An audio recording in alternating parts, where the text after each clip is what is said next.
I switched my coffee cup with my sister-in-law's at Sunday brunch and watched her drink what my husband had made for me. Within minutes, she was on the floor, trembling and gasping that it wasn't supposed to be her cup. That's when I knew. My husband had been trying to poison me. My name's Natalie. I'm 29, and I'd been married to Marcus for 3 years. 3 years of mysterious illnesses. 3 years of emergency room visits that doctors couldn't explain. 3 years of thinking I was going crazy while my husband and his sister slowly killed me. But I'm getting ahead of myself. Let me tell you how I figured it out. It was a normal Sunday morning in Nashville. We were at Sloane's house, that's my sister-in-law, for our monthly family brunch. Beautiful house, elegant dining room, the whole setup. Sloane always hosted these things. Always played the perfect hostess. Marcus brought me a cup of coffee. Set it right in front of me with this weird smile. "Don't you want to try the coffee I made especially for you, honey?" The way he said it made my skin crawl. And the smell. God, the smell coming from that cup was wrong. Metallic. Sharp. Nothing like coffee should smell. I looked at the cup, then at Marcus. Then across the table at Sloane, who was watching me way too intently, stirring her own coffee but not drinking it. "Marcus has become quite the barista lately," Sloane said, smirking. "He's been practicing different brewing methods just for you." The emphasis on "for you" sent chills down my spine. Here's the thing, this wasn't the first time something felt off. Over the past 6 months, I'd been hospitalized 3 times. 3 times with symptoms the doctors couldn't identify. And every single time, it happened after eating or drinking something at Sloane's house or something Marcus prepared. The first time was in February. Dinner at Sloane's. Severe stomach pains, dizziness, the works. Spent the night in the ER. Marcus held my hand the whole time, looking so concerned, so worried. I remember thinking how lucky I was to have such a caring husband. How wrong I was. April was the tea incident. Sloane made me tea, insisted I drink it. Told me it was some special blend she'd ordered just for me. Same thing, emergency room, unexplained symptoms, doctors running tests that showed nothing conclusive. Sloane visited me in the hospital with flowers and apologies, saying she felt terrible that her tea had made me sick. Then June. Breakfast with Marcus and Sloane. That time was the worst. I ended up hospitalized for 2 days. The doctors found traces of something in my system they couldn't identify, but Marcus convinced everyone I must have taken expired medication. He even brought in my vitamins from home to show the doctors, playing the concerned husband perfectly. I'm not stupid. I started keeping records. Dates, symptoms, circumstances. And I noticed the pattern, it always happened around them. I also started noticing other things. The way Marcus's phone would light up with texts from Sloane at odd hours. How he'd suddenly started spending more time at her house, claiming they were planning a surprise for our anniversary. The whispered conversations that stopped the second I walked into a room. So sitting there that Sunday morning, smelling that metallic coffee, watching them both watch me. I made a decision. "How thoughtful of you," I said, forcing a smile. I lifted the cup like I was going to drink it. Marcus and Sloane exchanged a glance. Quick, but I caught it. There was anticipation in their eyes. Excitement, even. "Oh, would you look at that," I said, pretending to check my phone. "I need to make a quick call for work." "Sloane, would you mind if I use your study?" "Of course," she said, waving me off with that tight smile she always gave me. I stood up, walked past Sloane's place setting, and deliberately stumbled. In the confusion of catching myself, I switched our coffee cups. It took less than 2 seconds. "I'm so sorry," I said. "I'm such a klutz sometimes." Sloane barely looked up. "Just try not to break anything in the study." My heart was pounding as I walked away. From the study doorway, I had a perfect view of the dining table. I pulled out my phone and started recording. Part of me wanted to run out there and stop her. Warn her. But I needed proof. I needed to know if I was crazy or if my own husband was actually trying to kill me. I'd spent so many nights doubting myself, wondering if I was paranoid, if the stress of work was making me imagine things. I watched Sloane lift the cup to her lips. Take a sip. Then another. Marcus was on his phone, typing something. Acting casual. But I could see the tension in his shoulders, the way he kept glancing at me from the corner of his eye. About 2 minutes passed. Sloane set down the cup. Her hand was shaking. Marcus, she said, and her voice was trembling. Something's wrong. Marcus looked up, and I watched his face change. Confusion first, then horror as he realized which cup she was drinking from. He jumped up so fast his chair fell over. Sloane, what's happening? Sloane's hands were shaking violently now. I feel. She tried to stand but stumbled, grabbing the table. The color was draining from her face. Marcus, what did you put in that coffee? I stepped out of the study, phone still recording. Marcus was beside Sloane, his face white as paper. That wasn't supposed to be your cup, he whispered. But the dining room was silent, and his words carried perfectly on my recording. Sloane's eyes went wide with realization. Fear replaced the smug confidence she'd worn just minutes ago. Call an ambulance, she gasped, sliding to the floor. Please. I can't. I was already dialing 911, my hand steady even though I was watching my worst fears come true. Emergency services, yes, we need an ambulance at 1542 Maple Grove Drive. My sister-in-law appears to be having a severe reaction to something in her coffee. Sloane was on the floor now, her whole body shaking. Marcus knelt beside her, panicking. The careful composure he always maintained was completely gone. Natalie, Sloane gasped, looking right at me. You switched them. You knew. Ma'am, the ambulance is on its way, the dispatcher said in my ear. Marcus was losing it. Sloane, what's happening? That wasn't supposed to. I mean, it wasn't meant for. Shut up, Marcus. Sloane snapped through gritted teeth, her usual elegance replaced by raw fear and anger. This is all your fault. You said it would just make her sick enough to miss the board meeting next week. You promised it wouldn't be traced. My blood went cold. The board meeting, where I was scheduled to present my proposal for the Whitestone account. The biggest client either of our firms had ever competed for. Sloane worked at a rival marketing agency, and she'd been trying to land Whitestone for months. Everything clicked into place. The timing of my illnesses. The way they always happened right before major presentations or client meetings. The tea last month, I said, my voice surprisingly steady. And the breakfast incident. Those weren't accidents, were they? Sloane doubled over with another wave of pain. The tea was supposed to keep you home during the Lawson contract presentation. But you went anyway. She clutched her stomach. Marcus said we just needed to discredit you. Make clients think you were unreliable. I heard sirens outside. Marcus stood up, backing away from both of us. Sloane, stop talking. You don't know what you're saying. I know exactly what I'm saying. Sloane spat back, her words slurring. We've been planning this for months. Ever since Natalie started outperforming me at every client meeting. You were supposed to make sure she drank it today. The paramedics burst through the door. I stepped aside, still recording everything. Every word, every confession. As they loaded Sloane onto a stretcher, I stopped the recording and sent it to my private email. Then to my lawyer. Then to a cloud backup. I wasn't taking any chances.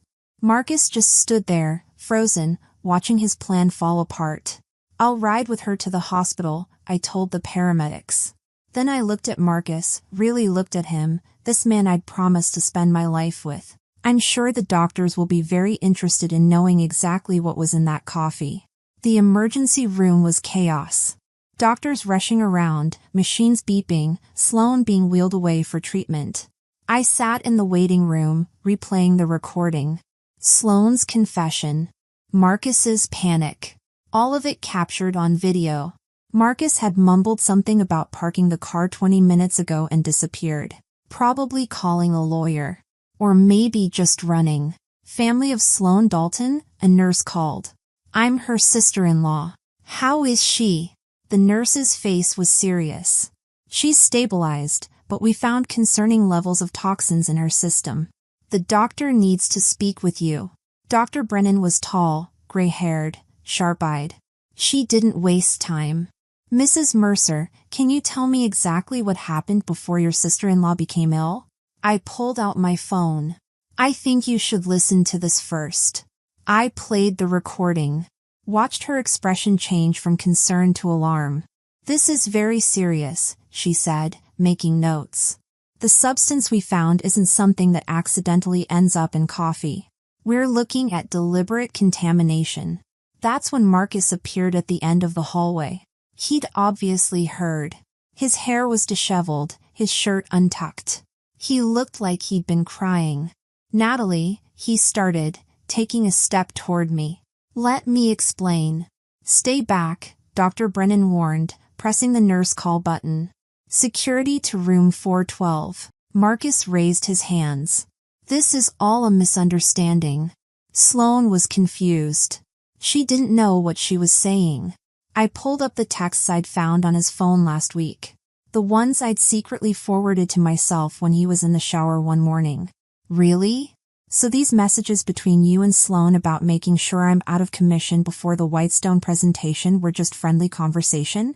His face went white. You went through my phone? After I found the strange bottles in your desk drawer? Yes, I did. I'd found them while looking for a stapler. Small glass bottles with labels I didn't recognize, hidden in the back of his bottom drawer. Dr. Brennan's eyes narrowed. Doctor, I've been hospitalized 3 times in the past 6 months with unexplained symptoms. I'd like to know if they match what you found in Sloan's system today. We'll need to run some tests, she said. And security will make sure your husband remains available for questioning.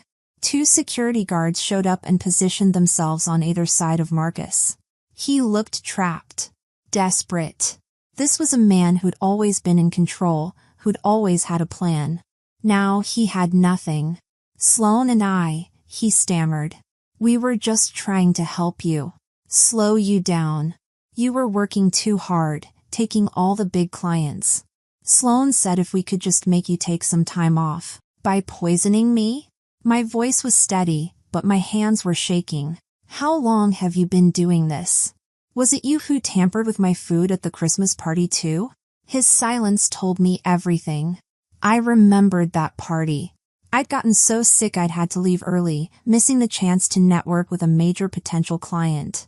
Detective Delgado arrived within the hour. She specialized in domestic abuse cases and listened to everything, the recording, the text messages, my detailed log of every hospital visit.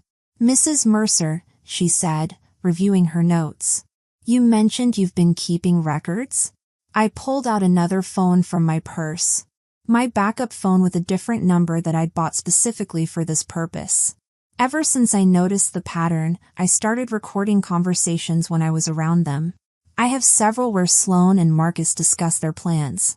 I played one. Sloan's voice came through clearly. The Whitestone account is worth millions, Marcus.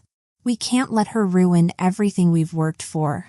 Just stick to the plan. A few days of illness should be enough. Marcus's response made my stomach turn. I've got something stronger this time. She won't make it to the presentation. Detective Delgado's expression hardened. The hospital is running toxicology screens. We'll need samples from your home as well. A commotion down the hall, Marcus arguing with the security guards. I need to speak with my wife. Natalie, please, you don't understand. We were trying to protect you. Detective Delgado stepped between us. Mr. Mercer, you're not helping your case. We've already found evidence of premeditation. Premeditated? Marcus laughed, this hollow sound that echoed through the corridor. We were just trying to slow her down. She was working herself to death, taking all the major accounts. Sloan said if we could just make her take some time off. By poisoning her? Detective Delgado's voice was sharp. That's not protection, Mr. Mercer. That's attempted murder. Marcus's face went white. Murder? No, that's not, we never meant. Then what exactly did you mean to do, I asked, when you put something in my coffee this morning? What was supposed to happen to me? He couldn't answer. Just stood there, mouth opening and closing like a fish out of water. Through the hospital room window, I could see Sloane watching us, fear written all over her face. She'd always been so calculated, so composed. Now she just looked small and scared. We'll need both of their phones, Detective Delgado told the security guards. And I want officers posted at both doors. Nobody leaves until we get the toxicology results. Dr. Brennan came out with a tablet, her expression grim. The toxicology report shows elevated levels of several substances, she announced. Most concerning is a particular compound typically used in pharmaceutical testing. It's not something the general public should have access to. Sloane tried to sit up in her hospital bed. That's impossible. Marcus said it was just something to cause mild symptoms. Nothing serious. Mild symptoms? Detective Delgado interrupted. Like the ones your sister-in-law experienced over the past 6 months? Another detective entered, holding an evidence bag. We found these in Mr. Mercer's office desk at the Dalton marketing firm. He presented several small bottles with clinical labels and detailed notes about dosages and reactions. Dates. Times. My symptoms carefully documented like some kind of sick science experiment. My knees felt weak. You were documenting everything. Like some kind of experiment. It wasn't like that, Sloane protested, but her voice wavered. We just needed to track what worked. The first few attempts weren't effective enough. You kept showing up to meetings anyway. So you increased the dosages, Detective Delgado concluded, examining the bottles. Did you know these substances could be lethal in higher concentrations? The room went silent. The Whitestone account, I said slowly. It wasn't just about that presentation, was it? You needed me out of the way permanently because the client specifically requested me as their lead. Sloane's face twisted with anger and fear. You were ruining everything. I built that client portfolio for years, and then you show up and suddenly everyone wants to work with you instead. Marcus said he could fix it. By killing me. The words hung in the air. Dr. Brennan looked directly at Sloane. The concentration in the coffee you drank today was significantly higher than previous samples we've analyzed from Mrs. Mercer's earlier hospital visits. If she had consumed it, the outcome would have been severe. Possibly fatal. Detective Delgado turned to the other officer. We'll need a full warrant for both their homes and offices. And contact the pharmaceutical company listed on these bottles. I want to know how they got their hands on controlled substances. Sloane slumped back against her pillows.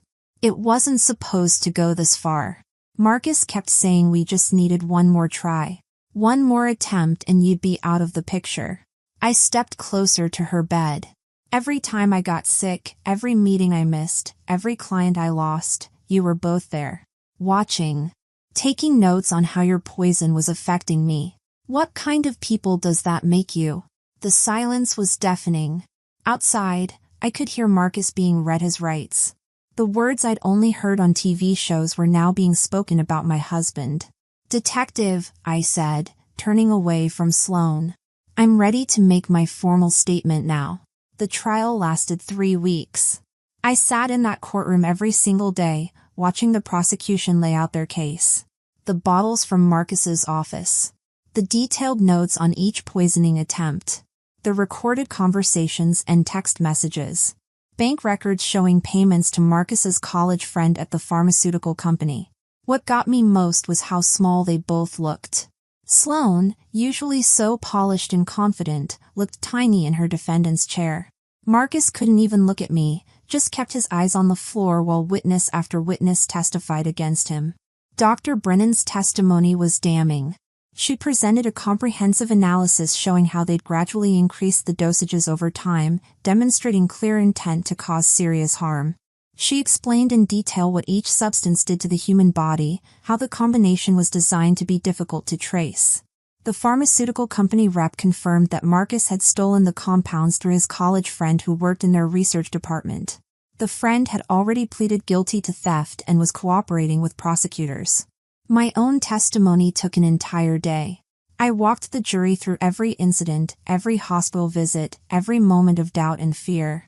I showed them my records, my notes, the pattern I'd documented. The defendants showed a calculated pattern of behavior, the prosecutor argued in her closing statement. This wasn't just corporate sabotage. It was a systematic attempt to harm Mrs. Mercer, with clear escalation that could have resulted in death. When the verdict was finally read, I didn't feel joy. Just relief. Deep, overwhelming relief that it was over. Both Marcus and Sloan were found guilty on multiple counts, including attempted murder and conspiracy. The judge's words echoed through the silent courtroom. The premeditated nature of these actions, carried out against a family member over an extended period, demands the maximum sentence. I watched them being led away in handcuffs, thinking about how greed and jealousy had twisted two people I once trusted into something I didn't recognize. Their business, their reputations, their freedom, all sacrificed in an attempt to destroy me. 1 year later, I stood at the podium of the Nashville Business Leaders Conference, preparing to give the keynote speech. The irony wasn't lost on me. This was exactly the kind of opportunity Sloan had tried to prevent me from achieving. The Whitestone account had led to several more major clients, establishing me as one of the top marketing executives in the region. Success isn't just about talent or hard work, I began, looking out at the audience. It's about integrity. About building genuine relationships based on trust. I paused. Sometimes the biggest threats to our success come from those closest to us. But surviving those challenges makes us stronger. After my speech, several young professionals approached me. One woman, her eyes bright with determination, asked how I'd maintained my composure throughout the ordeal. I focused on what I could control, I told her. I gathered evidence, trusted my instincts, and refused to let fear stop me from pursuing my goals. When something feels wrong, it usually is. Listen to that voice. That evening, I got an email from the Whitestone client confirming they were renewing their contract for another 3 years. I smiled, thinking about how differently things might have turned out if I hadn't trusted my instincts that day at brunch. If I'd drunk that coffee. If I'd ignored the warning signs. The local paper had run a small article that morning about Sloan and Marcus beginning their prison sentences. 15 years each. I didn't read it. Instead, I focused on my newest client proposal, knowing that the best revenge wasn't about getting even. It was about moving forward and succeeding despite those who tried to hold you back. Thanks for listening, and if you liked this story, share it with others, and don't forget to comment and subscribe for more stories about survival, strength, and trusting your gut when something feels wrong. Your instincts exist for a reason. Sometimes they're the only thing standing between you and disaster.